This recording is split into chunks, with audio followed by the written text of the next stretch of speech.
নমস্কার বন্ধুরা, world news বাংলায় আপনাদের সবাইকে স্বাগত। চলে আসি সংবাদ শিরোনামে। অস্ট্রেলিয়ার সঙ্গে 2+2 বৈঠক ভারতের, প্রসঙ্গ তালিবান। আইসিস নয়, আফগানিস্তানে মার্কিন হামলার শিকার আমেরিকার উদ্ধারকারীরাই। পশ্চিমী চাপেই কি বাতিল তালিবান সরকারের সূচনা অনুষ্ঠান, উঠছে প্রশ্ন। পাক সেন্ট্রাল ব্যাংকের সম্পত্তি কমেছে আরো, আর্থিক সংকটে ইমরান সরকার। বলে বলে বক্সিং এ কয়েক সেকেন্ডে হারাবো বাইডেনকে, চ্যালেঞ্জ ট্রাম্পের।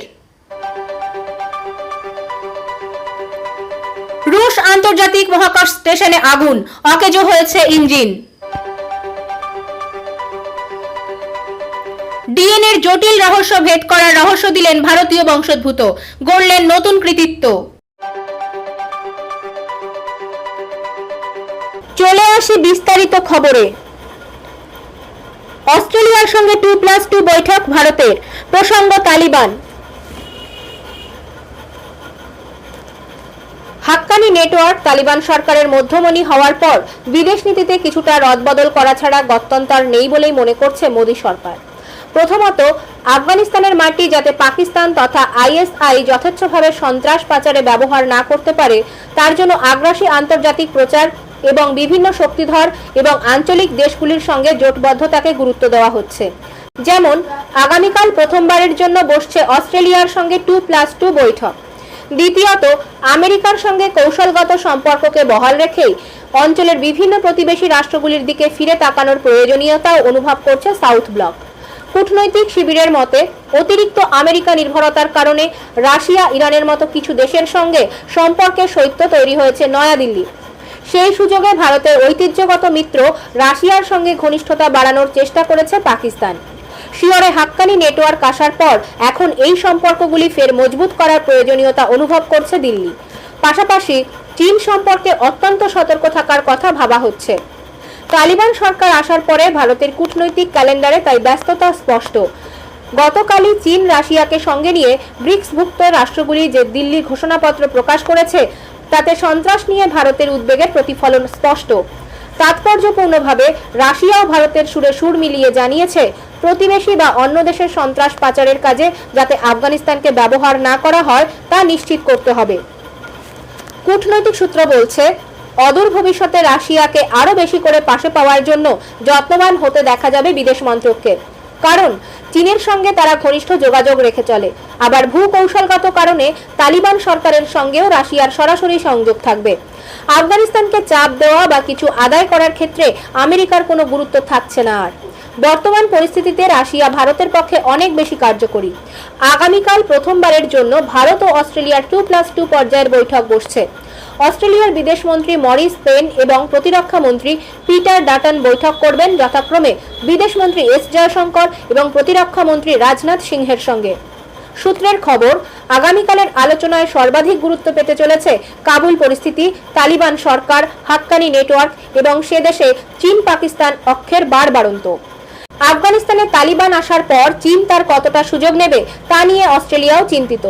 নয়াদিল্লিতে নিযুক্ত অস্ট্রেলিয়ার দূত ব্যারি ও ফারেল বলেছেন, সমস্ত সম্প্রদায়কে সঙ্গে না নিয়ে যেভাবে আফগানিস্তানে সরকার গঠিত হলো তাতে আমরা গভীরভাবে হতাশ। হাজারা বা অন্য কোনো সম্প্রদায়ের মানুষ নেই, নারী প্রতিনিধি নেই, তালিকাভুক্ত জঙ্গিদের হাতে মন্ত্রিত্ব তুলে দেওয়া হয়েছে। আমরা তালিবান সরকারের উপরে নজর রাখছি, তাদের কার্যকলাপ দেখেই তালিবান নীতি স্থির করবে অস্ট্রেলিয়া। তালিবানের দখলে যাওয়া আফগানিস্তান পরিস্থিতি অত্যন্ত ভঙ্গুর বলে মনে করছে ভারত। রাষ্ট্রপুঞ্জের নিরাপত্তা পরিষদে আফগানিস্তান নিয়ে আলোচনার সময়ে ভারতের স্থায়ী প্রতিনিধি টি.এস. তিরুমূর্তি বলেন, প্রতিবেশী দেশ হিসেবে ভারত অত্যন্ত উদ্বিগ্ন। ভারত আশা করে আফগানিস্তানের মাটিকে সন্ত্রাসের কাজে ব্যবহার না করতে দেওয়ার প্রতিশ্রুতি তালিবান পালন করবে।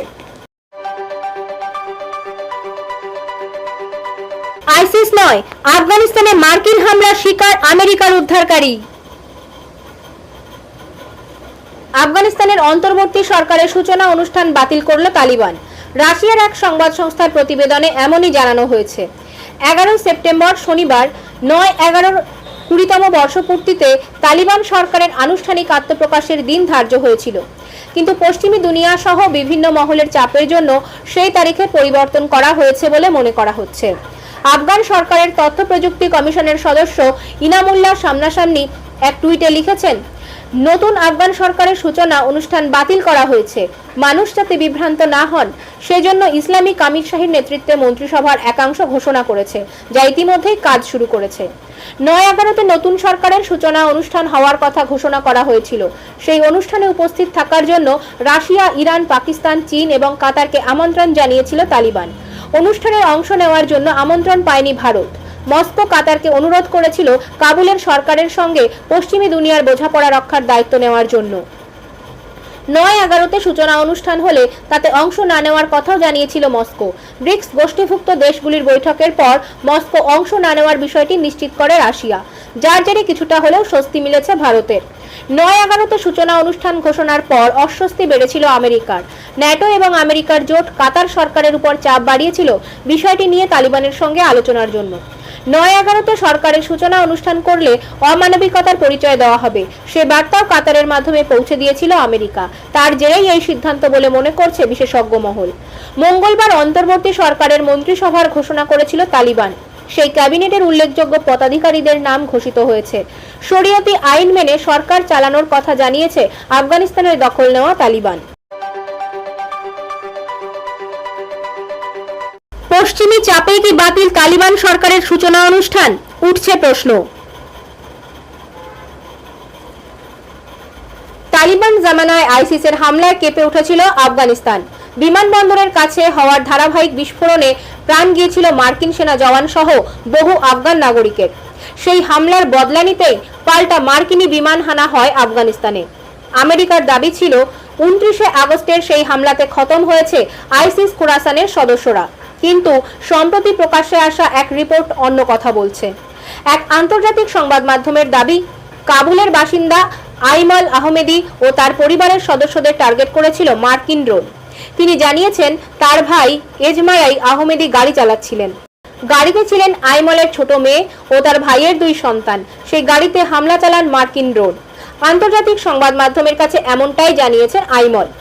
সংবাদ মাধ্যম সূত্রে খবর, ওই দিন সকালে একটি বিশেষ গাড়ি থেকে হামলা চালিয়েছিল আইসিস খোরাসানের জেহাদিরা। সেই এক ধরনের গাড়ি ছিল এজমারাই আহমেদির কাছে। সিকিউরিটির ক্যামেরায় দেখা গিয়েছে আহমেদি সেই গাড়িটিতে জলের ড্রাম এবং তার মালিকের জন্য একটি ল্যাপটপ তুলছেন। দুটি গাড়ি একই ধরনের হওয়ায় মার্কিন সেনা কি বিভ্রান্ত হয়ে উঠেছে প্রশ্ন। এজমারাই আহমেদি আদপে ক্যালিফোর্নিয়ার একটি এইড এবং লবিং গ্রুপের ইঞ্জিনিয়ার ছিলেন। শুধু তাই নয়, কয়েক হাজার আফগান শরণার্থীর মতো তিনিও আমেরিকায় আশ্রয় চেয়েছিলেন, কিন্তু তার আগেই তার উপর ড্রোন হামলা চলে। যদিও এহেন অভিযোগ অস্বীকার করেছে মার্কিন আধিকারিকরা। তাদের কথায় গাড়ি ভর্তি বিস্ফোরক ছিল, তাই হামলা চালানো হয়। সম্প্রতি প্রকাশ্যে আসা এই রিপোর্ট নিয়ে শুরু হয়েছে বিতর্ক। প্রসঙ্গত, আফগানিস্তানের বুকে এয়ার স্ট্রাইক করে আমেরিকা। সংবাদ সংস্থা এএফপি সূত্রে খবর, বিস্ফোরক বোঝাই গাড়ি নিয়ে বিমানবন্দরের দিকে যাচ্ছিল এক আত্মঘাতী জঙ্গি। বিমানবন্দরে আরো বড় হামলার ছক ছিল তার। তা মার্কিন সেনার নজরে আসতেই আকাশপথে হামলা চালানো হয়। তাতেই আত্মঘাতী জঙ্গির মৃত্যু হয়েছে বলে দাবি আমেরিকার, আর তাতেই বিমানবন্দরে বড় নাশকতার ছক বানচাল করা সম্ভব হয়। পাক সেন্ট্রাল ব্যাংকের সম্পত্তি কমেছে আরো, আর্থিক সংকটে ইমরান সরকার। পাকিস্তান সেন্ট্রাল ব্যাংকের সম্পত্তি আরো কমলো। গত এক সপ্তাহে গচ্ছিত টাকার পরিমাণ 0.61% কমেছে। পাকিস্তান সংবাদ সংস্থা দ্য এক্সপ্রেস ট্রিবিউনের রিপোর্টে বলছে, 3রা সেপ্টেম্বর গচ্ছিত টাকার পরিমাণ ছিল $2014.56 কোটি। 10ই সেপ্টেম্বর তা কমে দাঁড়িয়েছে $2002.02 কোটি। এক সপ্তাহে গচ্ছিত টাকার পরিমাণ কমেছে $12.30 কোটি। পাকিস্তানের সেন্ট্রাল ব্যাংকে গচ্ছিত টাকার পরিমাণ ভারতের রিজার্ভ ব্যাংকে গচ্ছিত টাকার পরিমাণের মাত্র 3%। ভারতের রিজার্ভ ব্যাংকে গচ্ছিত টাকার পরিমাণ এই মুহূর্তে $65,000 কোটি। সংবাদ সংস্থা সূত্রে খবর, ধার মেটাতে গিয়েই গচ্ছিত টাকার পরিমাণ কমেছে পাকিস্তানের।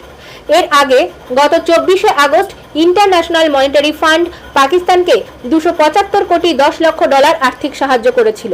ফলে পাকিস্তানের সেন্ট্রাল ব্যাংকে গচ্ছিত টাকার পরিমাণ বেড়ে দাঁড়িয়েছিল $2015 কোটি। কিন্তু সেই টাকা থেকে ধার মেটাতে হয়েছে ইমরান খান সরকারকে। ফলে পাকিস্তানের সেন্ট্রাল ব্যাংকে গচ্ছিত টাকার পরিমাণ আরও একবার কমেছে, আর তার ফলে চরম আর্থিক সমস্যায় পড়েছে পাক সরকার। বলে বলে বক্সিং এ কয়েক সেকেন্ডে হারাবো বাইডেনকে, চ্যালেঞ্জ ট্রাম্পের।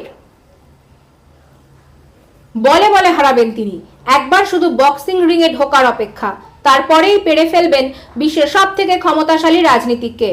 মার্কিন প্রেসিডেন্ট বাইডেনের উদ্দেশ্যে এমনই হুঙ্কার দিলেন ট্রাম্প। ফ্লোরিডার হলিউডে হার্ড রক ক্যাসিনোতে বক্সিং ম্যাচ হবে ইভান্ডার হেলিফিল্ড ভিক্টর বেলফোর্ডের। সেখানে ধারাভাষ্য দেবেন প্রাক্তন মার্কিন প্রেসিডেন্ট ডোনাল্ড ট্রাম্প। ওই ক্যাসিনো থেকে তার মার আ লাগো রিসর্ট 50 মিনিটের দূরত্বে। প্রেসিডেন্ট পদ হারানোর পর সেখানেই থাকছেন ট্রাম্প। সেই বক্সিং ম্যাচের আগেই সাংবাদিক সম্মেলন ডেকেছিলেন উদ্যোক্তারা। সেখানে সাংবাদিকরা ট্রাম্পকে প্রশ্ন করেন ঠিক কাকে বক্সিং রিংয়ে দেখতে চান তিনি, কাকেই বা হারাতে চান। আমেরিকার 75 বছরের এই শিল্পপতির শটান জবাব, পেশাদার বক্সারদের আশেপাশে তিনি ভিড়তে চান না। ওই ক্যাসিনো থেকে তার মার আ লাগো রিসর্ট 50 মিনিটের দূরত্বে। প্রেসিডেন্ট পদ হারানোর পর সেখানেই থাকছেন ট্রাম্প। সেই বক্সিং ম্যাচের আগেই সাংবাদিক সম্মেলন ডেকেছিলেন উদ্যোক্তারা। সেখানে সাংবাদিকরা ট্রাম্পকে প্রশ্ন করেন ঠিক কাকে বক্সিং রিংয়ে দেখতে চান তিনি, কাকেই বা হারাতে চান। আমেরিকার 75 বছরের এই শিল্পপতির শটান জবাব, পেশাদার বক্সারদের আশেপাশে তিনি ভিড়তে চান না, বরং যদি কারো সঙ্গে লড়তেই হয় তাহলে বাইডেন। ট্রাম্পের কথায় আমার মনে হয় সব থেকে সহজ লড়াই হবে জো বাইডেনের সঙ্গে। আমার মতে ওকে খুব সহজে কাবু করা যাবে। এখানেই থামেননি ট্রাম্প, তিনি আরো বলেছেন ও একবার বলেছিলেন আমায় জেলের গড়াদের পিছনে দেখতে চান, আমি নাকি বড় বিপদে পড়ব, কিন্তু আমার মনে হয় ও কয়েক সেকেন্ডেই ধরাশায়ী হয়ে যাবে। রুশ আন্তর্জাতিক মহাকাশ স্টেশনে আগুন, অকেজো হয়েছে ইঞ্জিন। হঠাৎ বেজে ওঠে অ্যালার্ম। আন্তর্জাতিক স্পেস স্টেশনের ক্রু জানায় ধোঁয়া দেখা গিয়েছে, সঙ্গে ছিল প্লাস্টিক পোড়ার গন্ধ। রাশিয়ার জাভেজাদা মডিউলে এ দুর্ঘটনা ঘটে।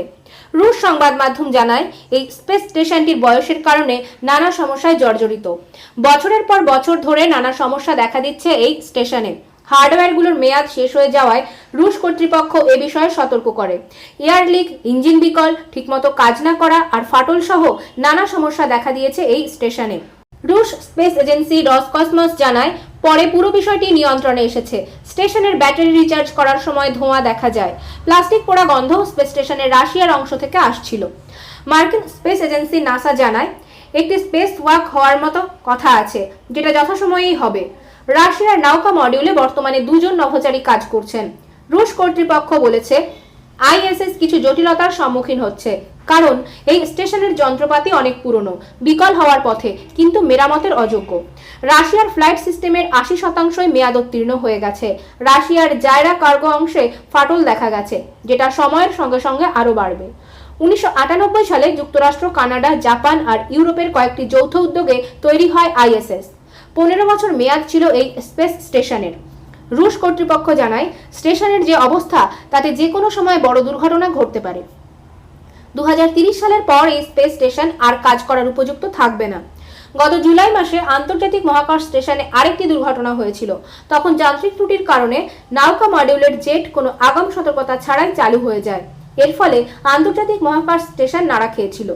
রাশিয়া গত এপ্রিল মাসে জানায় তারা আন্তর্জাতিক মহাকাশ স্টেশন থেকে বেরিয়ে যাবে এবং 2030 সাল নাগাদ নিজেদের আলাদা মহাকাশ স্টেশন তৈরি করবে।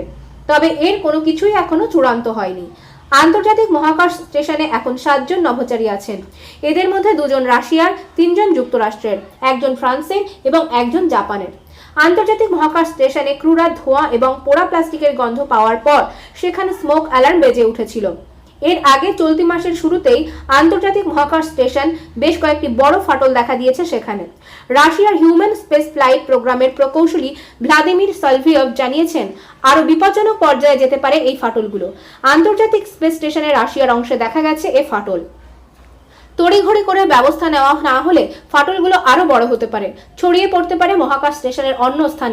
এর আগে চলতি মাসের শুরুতেই আন্তর্জাতিক মহাকাশ স্টেশন বেশ কয়েকটি বড় ফাটল দেখা দিয়েছে। রাশিয়ার হিউম্যান স্পেস ফ্লাইট প্রোগ্রামের প্রকৌশলী ভ্লাদিমির সলভিয়ভ জানান আরও বিপজ্জনক পর্যায়ে যেতে পারে এই ফাটলগুলো। আন্তর্জাতিক স্পেস স্টেশনের রাশিয়ার অংশে দেখা গেছে এই ফাটল। তড়িঘড়ি করে ব্যবস্থা নেওয়া না হলে ফাটলগুলো আরও বড় হতে পারে, ছড়িয়ে পড়তে পারে মহাকাশ স্টেশনের অন্য স্থানেও। এমনকি সেই সব জায়গার বিভিন্ন অংশ ভেঙে পড়তে পারে মহাকাশেই, যা মহাকাশে আবর্জনা হয়ে বিপদ ঘটাতে পারে। বহু মহাকাশযান ও পৃথিবীর কক্ষপথে থাকা অন্যান্য বহু উপগ্রহেরও তাতে বিপদ হতে পারে। ডিএনএর জটিল রহস্য ভেদ করার রহস্য দিলেন ভারতীয় বংশোদ্ভূত, গড়লেন নতুন কৃতিত্ব। বিজ্ঞানের অস্কার উঠল ফের এক ভারতীয় বংশোদ্ভূতের হাতে। চেন্নাইয়ের সন্তান অধুনা ব্রিটিশ নাগরিক স্যার শঙ্কর বালসুব্রহ্মণ্যমকে এবছর দেওয়া হলো $30 লক্ষ মূল্যের ব্রেক থ্রু পুরস্কার। প্রাণের বীজ ডিএনএর সুজটিল রহস্য অত্যন্ত দ্রুত গতিতে ভেদ করার উপায় বাতলানোর জন্য রসায়নবিদ শঙ্কর পেলেন বিজ্ঞানের গবেষণায় শীর্ষ স্তরের স্বীকৃতি। রুশ বিজ্ঞানী ও ধনকুবের ইউরি মিলনার, সের্গেই ব্রিন ও ফেসবুক প্রধান মার্ক জুকারবার্গের সংস্থার দেওয়া ব্রেক থ্রু পুরস্কার অর্থমূল্যে নোবেল পুরস্কারের চেয়েও দামি, তাই একে বিজ্ঞানের অস্কার বলা হয়। বৃহস্পতিবার এই পুরস্কার ঘোষণা করা হয়েছে। গণিত ও জীববিজ্ঞানে গুরুত্বপূর্ণ অবদানের স্বীকৃতিতে এই পুরস্কার দেওয়া হয়েছে আরও 5 জনকে। শঙ্করই তাদের মধ্যে একমাত্র ভারতীয় বংশোদ্ভূত। পদার্থবিজ্ঞানে অবদানের জন্য 2012 প্রথম ভারতীয় হিসেবে এই ব্রেক থ্রু পুরস্কার পেয়েছিলেন অধ্যাপক অশোক সেন। অত্যন্ত দ্রুত গতিতে ডিএনএ রহস্যভেদের জন্য এবছর শঙ্কর পুরস্কার ভাগাভাগি করে নিয়েছেন আর এক ব্রিটিশ রসায়নবিদ স্যার ডেভিড ক্লোনারম্যানের সঙ্গে। দুজনেই কেমব্রিজ বিশ্ববিদ্যালয়ের শিক্ষক। পুরস্কারের বাকি অংশ পেয়েছেন ফরাসি সংস্থা আলফানোসাস এর কর্ণধার পাস্কাল ময়ার। কত দ্রুত গতিতে জিনোমের সিকোয়েন্স করা যায় তার উপায় বাতলানোর জন্য, যা হয়ে উঠবে আগামী প্রজন্মে মানুষের জিনোম সিকোয়েন্সিং এর প্রধান প্রযুক্তি। জীববিজ্ঞানে বিশিষ্ট অবদানের জন্য এবছর যে 3 জনকে ব্রেক থ্রু পুরস্কার দেওয়া হয়েছে তাদের মধ্যে অন্যতম বায়োএনটেকের অধ্যাপক ক্যাটলিন কারিকো। তিনিও পেনসিলভেনিয়া বিশ্ববিদ্যালয়ের বিশিষ্ট চিকিৎসক ড্রু ওয়াইজম্যানের জন্যই একেবারে অভিনব মেসেঞ্জার আরএনএ কোভিড টিকা বানাতে পেরেছে ফাইজার ও মডার্নার মতো ওষুধ সংস্থা। তাই দুজনকেই দেওয়া হয়েছে ব্রেক থ্রু পুরস্কার। তাদের সঙ্গে পুরস্কার ভাগাভাগি করেছেন আমেরিকার ক্রিপস রিসার্চ ইনস্টিটিউটের অধ্যাপক জেফ্রি কেলি। গবেষণার জন্য কর্তৃপক্ষের সঙ্গে বনিবনা না হওয়ায় একসময় পদাবনতি ও বেতন হ্রাসের ধকল সইতে হয়েছিল ক্যাটলিনকে। অন্যদিকে হলোমনিক ডি মডিউলস উদ্ভাবনের জন্য গণিতে এবছরের ব্রেক থ্রু পুরস্কার দেওয়া হয়েছে টোকিও বিশ্ববিদ্যালয়ের অধ্যাপক হিদেতোশি ইয়াতোরি, জাপানের রাইকেন রিসার্চ ইনস্টিটিউটের অধ্যাপক জুন ইয়েকে। তারা এমন একটি ঘড়ি বানিয়েছে যার 1500 কোটি বছরেরও বেশি সময় মাপতে গিয়ে 1 সেকেন্ডেরও কম সময়ে ভুলচুক হয়। আজ তাহলে এই পর্যন্তই। ভালো থাকুন, সুস্থ থাকুন, ধন্যবাদ।